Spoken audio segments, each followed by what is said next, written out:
mission bien clarifiée.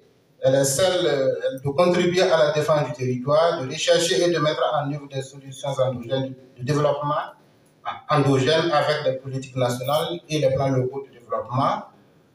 Et les COVED également ont des attributions clairement définies. Entre autres, nous pouvons citer, contribuer à la sécurisation du village et du secteur. COVED dispose d'une équipe dirigeante et l'équipe dirigeante est élue au sein du bureau exécutif, qui sont au nombre de 4.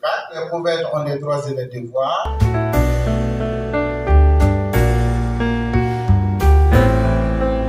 Le CDM, c'est un regroupement de plusieurs entités, de communautés. Il y a la communauté musulmane, la communauté catholique, la chefferie coutumière, la communauté évangélique, qu'on appelle habituellement les protestants, des personnes ressources et les organisations de la société civile. Mais dans les domaines d'intervention du CDM, c'est principalement 4 grands domaines: la paix, la cohésion sociale, la gouvernance locale et la citoyenneté, le genre, inclusion sociale et le dialogue et médiation intercommunautaire.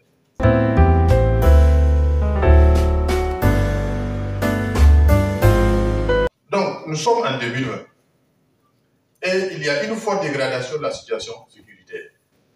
Des assassinats ciblés, des viols de femmes et tout ce que vous savez.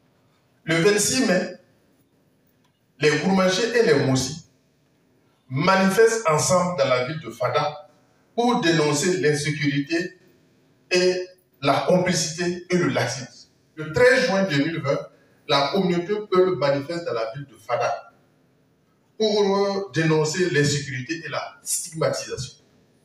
Et donc, les Moussi et les Gourmagés d'un côté, les Peul de l'autre côté, les VDP sont au bord de l'affrontement. Et donc, le CDM se met donc à recevoir, à parler avec tout le monde. Il s'agit donc d'organiser des concertations, de médiation pour calmer les esprits, afin de permettre à la communauté de faire face à la réalité qui est le combat du terrorisme.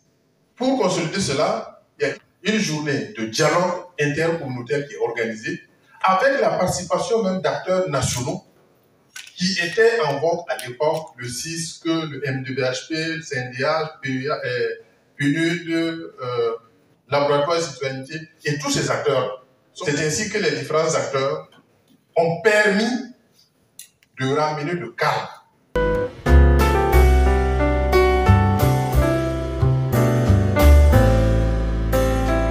Le Laboratoire Citoyenneté est une organisation de la société civile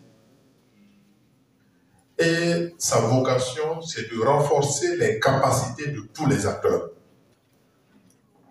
Et donc, la contribution que le laboratoire citoyenneté peut apporter, c'est de former les acteurs que vous êtes à la citoyenneté. Quand on dit citoyenneté, là, ça veut dire quoi? Quand on dit engagement patriotique, là, ça veut dire quoi? Ça suppose quoi? Quelles sont les responsabilités des uns et des autres? Voilà ce que le laboratoire citoyenneté peut apporter. Et c'est dans ce cadre-là que nous sommes venus faire la communication pour dire ce que nous faisons pratiquement sur le terrain.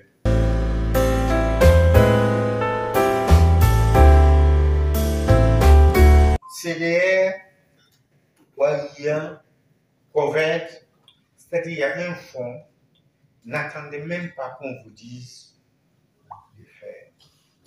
Tant que vous pensez que ça peut arranger ce pays-là. On a créé, vous voyez, ça c'est fini. Maintenant, on s'organise pour l'accompagner. Ce n'est pas lui qu'on accompagne, c'est nous-mêmes. Ne rêvons pas, hein. Cette lutte qu'on mène là, et ne pensons pas voir les résultats aujourd'hui. Moi, je suis chez moi, à mon âge là, je me lève au moins 2 ou 3 fois la nuit regarder la rue. Je ne dors pas. Parce que j'ai pris ce rôle-là, là, au sérieux. Moi, je n'attends pas quelqu'un. La mobilisation doit être tous azimuts. Mais il faut qu'on se mobilise autour des vraies causes.